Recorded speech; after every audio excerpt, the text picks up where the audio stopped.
নমস্কার বন্ধুরা, rare view mirror চ্যানেলে আপনাদের সবাইকে স্বাগত জানাই। আমার বাড়িতে লাউ চিংড়ি বানানোর সময় কোন সিক্রেট উপকরণ ব্যবহার করে আমি সাধারণ লাউ চিংড়িকে অসাধারণ করে তুলি সেটাই দেখার জন্য আপনাদেরকে ভিডিওটা শেষ পর্যন্ত দেখতে হবে।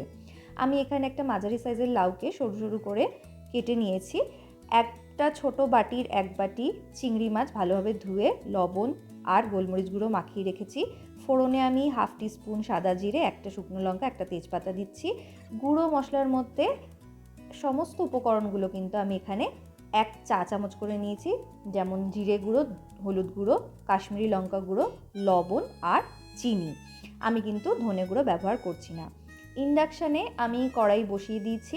কড়াইতে কিন্তু আমি এই পুরো রান্নাটা সর্ষের তেলে করব, তাই 1.5 টেবিল চামচ সর্ষের তেল দিয়েছি। সমস্ত ফোড়নগুলো কিন্তু এক এক করে দিয়ে বেশ কিছুক্ষণ হালকা নাড়াচাড়া করে নিয়ে যে চিংড়ি মাছটা আমি লবণ আর গোলমরিচ গুঁড়ো মাখিয়ে রেখেছিলাম সেটা আমি এবার কড়াইতে দিয়ে দিলাম। আমি কিন্তু চিংড়ি মাছটা 1 মিনিট মতোই শুধু নাড়াচাড়া করে নেব। বেশি কিন্তু চিংড়ি মাছ ভাজবেন না, চিংড়ি মাছ কিন্তু বেশি ভাজলে শক্ত হয়ে যায়, খেতে ভালো লাগে না।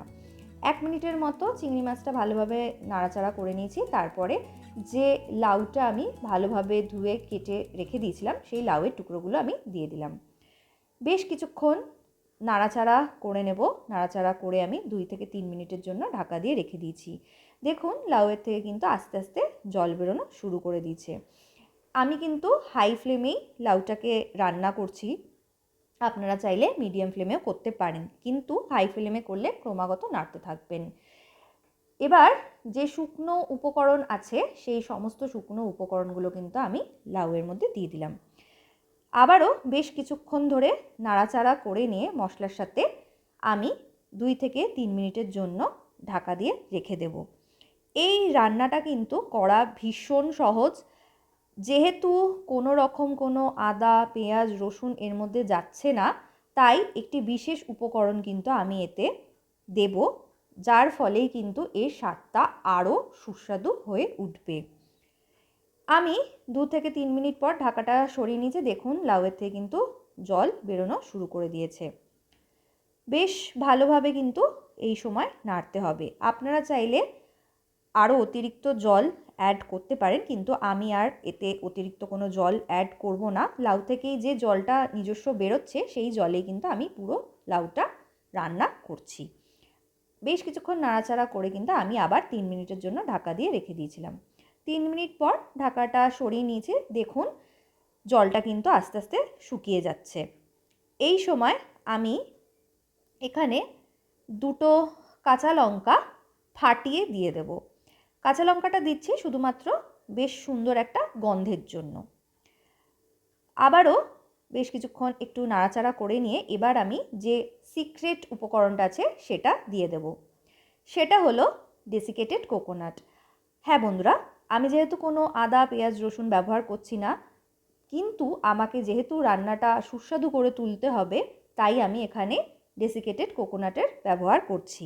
আপনারা চাইলে কিন্তু ফ্রেশ নারকেল বা ফ্রেশ কোকোনাটেরও ব্যবহার করতে পারেন। নারকেলটা দেওয়ার পর কিন্তু আমি আবার বেশ ভালো করে লাউ চিংড়ির সাথে মিশিয়ে নেব ওপর নিচ করে। বেশ কিছুক্ষণ নাড়াচাড়া করে কিন্তু ঢাকা দিয়ে রেখে দিতে হবে। এই সময় কিন্তু ফ্লেমটা একদম লোতে রেখে দেবেন।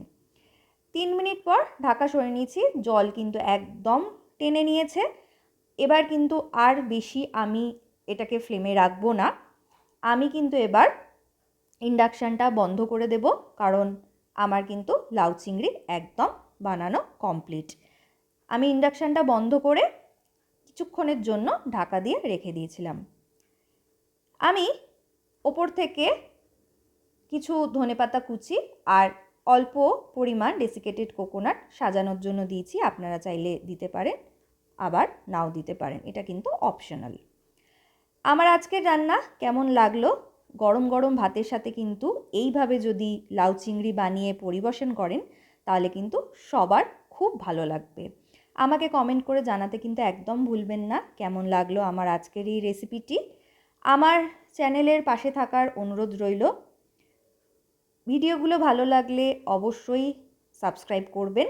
খুব ভালো থাকবেন, সুস্থ থাকবেন। ধন্যবাদ।